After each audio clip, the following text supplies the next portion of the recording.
Air pollution और water pollution से लड़ने के लिए बहुत बड़े स्टेप्स लिए गए हैं। जैसे कि 2 जगहों का नाम चेंज कर दिया उन लोगों ने।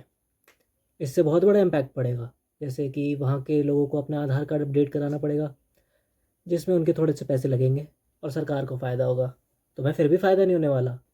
दिल्ली में प्रोटेस्ट करना 2014 के बाद से तो वैसे भी एक इलीगल काम बन गया है। अगर आप प्रोटेस्ट करते हुए पाए गए अपनी इच्छाओं को सरकार तक पहुँचाते हुए, तो आपको जेल में डाल दिया जाएगा। क्योंकि एक डेमोक्रेटिक कंट्री में पीसफुल प्रोटेस्ट करना, ये तो बहुत गलत बात है ना। नहीं, बिल्कुल गलत बात है। हम पीसफुल प्रोटेस्ट से आप अपनी बातें सरकार तक पहुंचा सकते हैं, ये आपका राइट है। एक डेमोक्रेटिक कंट्री में अपनी वॉइस रखने का हक सबको दिया जाता है। बट करंट गवर्नमेंट सुनना ही नहीं चाहती, क्योंकि उन्हें लगता है उन्होंने कोई गलती ही नहीं की है। चाहे वो नीट का स्कैम हो, एसएससी में पेपर फेलियर की गलती हो, दिल्ली का एयर पोल्यूशन हो, वो तो अपने AQI मॉनिटर्स पे पानी छिड़क के बोल देंगे अरे पोल्यूशन तो बढ़ा ही नहीं है। उनके हिसाब से लोगों को प्रोटेस्ट की वजह से इनकन्वीनियंस होगा।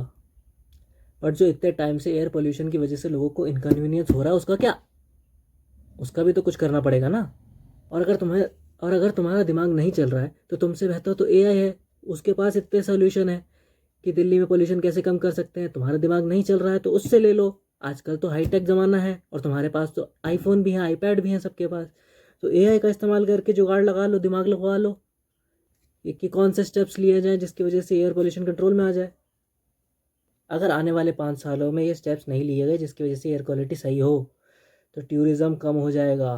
हमारे दिल्ली में लोग आने कम हो जाएंगे। फॉरेन लैंड में AQI बहुत इंपॉर्टेंट होता है। लोग दिल्ली छोड़ने लगेंगे और दिल्ली जैसी लोगों ने छोड़ने लगा, डिमांड सप्लाई कम हो जाएगी, प्रॉपर्टी के रेट्स गिर जाएंगे। ये कौन समझाएगा तुम्हें?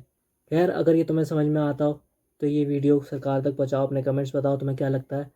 बाकी अगली वीडियो में मिलते हैं।